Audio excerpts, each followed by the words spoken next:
Hello everyone, Elite Cameraman here. After episode 67 part 4 was released, a lot has happened. Episode 67 part 4 was re-uploaded with some changes, and there were actually a couple things I missed in my analysis video. But that's not all, because Defook also uploaded the full episode 67, and there were also changes to the earlier parts as well. And some of these changes are crazy and very big. So today we'll go over why the episode was re-uploaded and every change I found.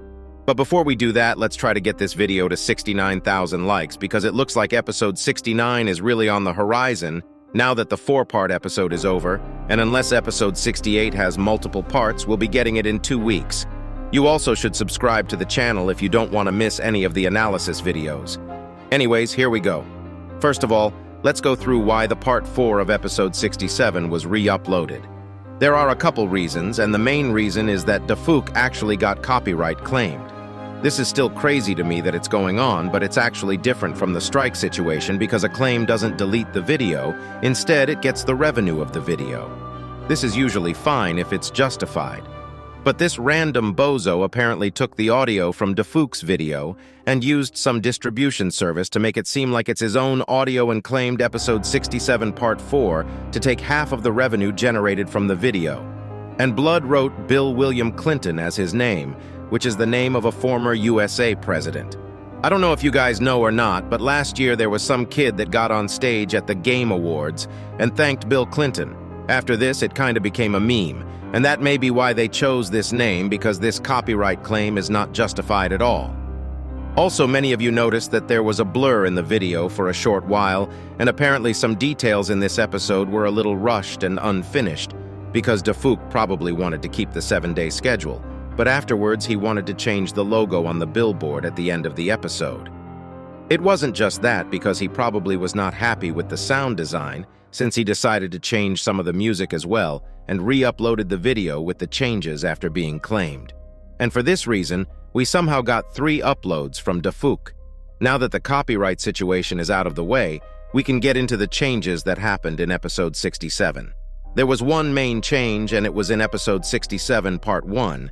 Even though it feels like a big change, I don't know the meaning of it, and it might even have been a mistake. But if it actually was on purpose, it's crazy. If you actually remember episode 67 part 1, we saw the secret agent appear 2 times, and the first time we saw his green glow. But this time there was something weird about that same scene.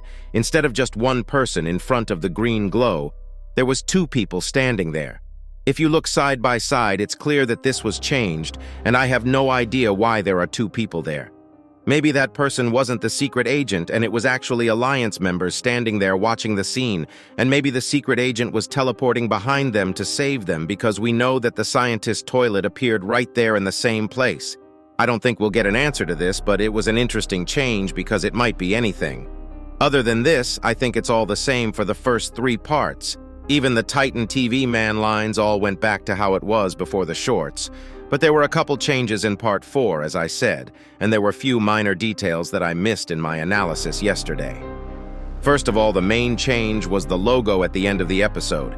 I didn't talk about it at all in my previous episode since it was blurred and now changed, but the new logo features a toilet that looks like the G-Man toilet shooting his lasers while he is leading other toilets.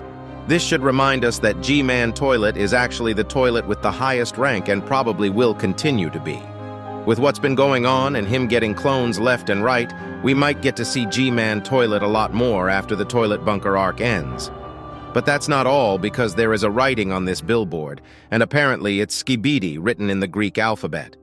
There was also the change of music in this part, and some sound effects were added. In the original upload, there was a music that sounded like someone was screaming, and I'm assuming Defook decided to change it because of the scream part, and instead of that, a more dark and terrifying music was added, and we could hear some SKIBIDI toilet voices. The main question is this just a bunker, a SKIBIDI toilet factory, or a laboratory? Because in part 1 of the episode, we saw that it had some DNA logos outside the bunker door, but people mentioned that it was a door from Half-Life. So hopefully we'll get to see it in the next 2 episodes.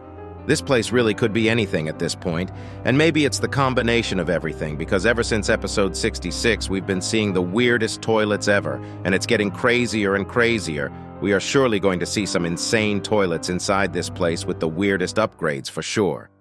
We might even get to see more G-Man toilet clones, but the main question is, why did the Alliance members enter this place?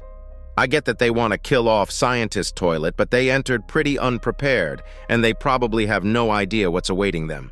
This is kind of worrying, and I feel like the next episode might have some Backrooms vibes because of this place being completely uncharted territory.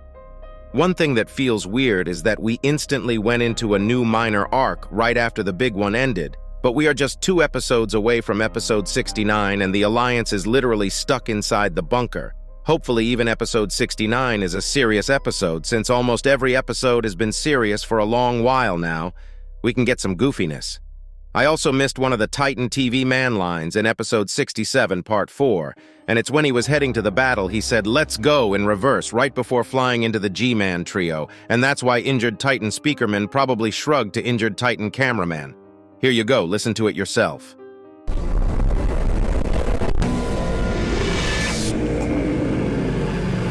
There was one last small detail that I missed in my episode 67 part 4 analysis, and it's about Plunger Cameraman. We all know that his legs were cut off in episode 57 part 1, and we can actually see the bottom half of his legs in episode 67 part 4. I don't know how I missed this, but his pants are a little destroyed, and it's clear that he has robotic legs. One thing we still don't know about the Alliance races is that if their bodies are made of flesh or mechanics. For example, the injured large speaker man that died while holding the door seemed to be a mix of both because he had blood on him, but there were mechanical particles coming out of him at the same time as well. But Plunger Cameraman's legs are fully mechanical now, and it's been a while since we last saw him fight on foot and with just one plunger.